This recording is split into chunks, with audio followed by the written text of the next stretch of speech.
అందరికి వందనాలు. అందరికి వందనాలు.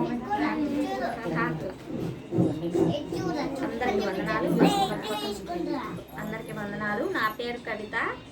మా పాపలు వచ్చేసి వెన్నెల, చిన్నమ్మాయి పేరు, పెద్దమ్మాయి పేరు దేవర్షిని.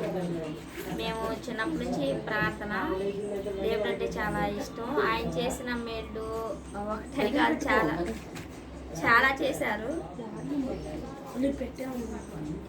పోయిన సంవత్సరం ఏప్రిల్లో వీళ్ళ నాన్నగారికి అక్కడ ఆఫీస్లో కొంచెం దొంగల చేత దెబ్బలు తగిలినాయి బాగా.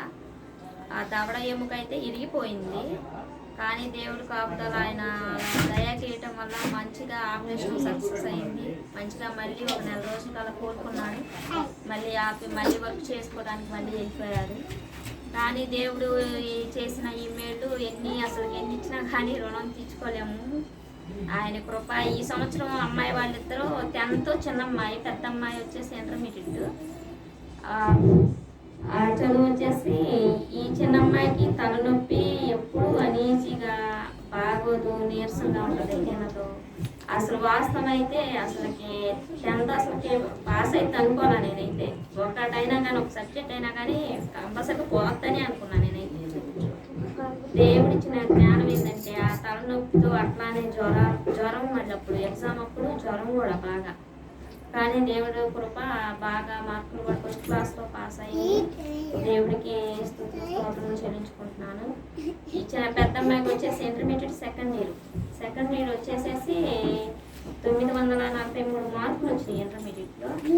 ఆ అమ్మాయి కూడా అంతే వీక్గానే ఉండిద్ది. ఎప్పుడు నేను అనుకుంటా, వీళ్ళు ఏమి తినరు, వీక్ ఉంటారు, ప్రార్థన చేసుకుంటాయా తండ్రి వీళ్ళని అభిషేకించండి, జ్ఞానం ఇవ్వయ్యా, వీళ్ళకి ఆరోగ్యాన్ని ఇవ్వయ్యా, నీ మీదే నేను భారం వేసి బతుకుతున్నానయ్యా, నేను నిమిత్త మాట్లాడాలని, నేను దేనికి పనికిరాను దాన్ని అయ్యా తండ్రి, నీవే ఏది చేసినా మాకు అని ప్రార్థన అంతే చేసుకుంటా. నేను నీకు చెప్పాను అయ్యా, ఏది జరిగినా కానీ అది నీ చెప్తేనేనయ్యా అనుకుంటా నేను.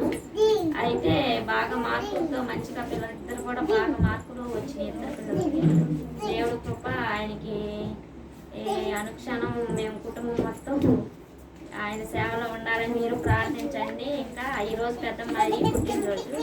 అమ్మాయిని కూడా మంచిగా ఆశీర్వదించి దేవుళ్ళో ఎదగాలని, నేను కూడా బాప్తిజం తీసుకునేలాగా ఇంకా ప్రార్థన చేయండి. మాకు చేసిన మేళ్ళు దేవుడు చాలా చేశారు. అవన్నీ లెక్కలేనని చేశారు. ప్రతి ఒక్కటి. మొన్న ఈ అమ్మాయి ఎగ్జామ్ రాయడానికి ఒంగోలు వెళ్ళాల్సి వచ్చింది. ఒక అద్భుతమైంది ఈ సాక్ష్యం అయితే. అక్కడ మా చుట్టాలు అమ్మాయి, మా అక్క, ఆ రోజు లెక్క అయితే వాళ్ళు విగ్రహారతికులు వెళ్ళాలి, వేరే ఊరు వెళ్ళాలి. వాస్తవం ఈ అమ్మాయి వెళ్తాను మాకు అసలు తెలియదు. ఈ అమ్మాయి చెప్పా పెట్టుకుంటూ వెళ్ళిపోయింది పెద్ద అమ్మాయి. వెళ్తాం ఆ అమ్మాయి కానీ ఆడే ఉంది. ఆ రోజు ఎందుకుందంటే దేవుడు ఆ అమ్మాయిని ఆపేశాడు వెళ్ళకుండా. అమ్మ ఉండు, ఇట్లా బిడ్డ వస్తుంది, నువ్వు అటు ఇటు వెళ్తే ఎట్లా, నువ్వు వెళ్ళకుండా ఉండాల్సిందేనని ఆ అమ్మాయి గుళ్ళ కాడికి వెళ్ళాల్సింది. వెళ్ళాలి కాకుండా చేసి ఆ అమ్మాయి మామయ్య దగ్గర నుండి వాళ్ళ నాన్నగారు కూడా వచ్చారు. ఎగ్జామ్ రాయించుకొని నీట్ ఎగ్జామ్ మళ్ళీ తీసుకొని వచ్చారు. దేవుడికి వేలాది కోట్లాది స్తుతులు స్తోత్రం చెల్లించుకున్నాము. ఇచ్చిన సాక్షిని తీయించాలని కోరుకుంటున్నాము.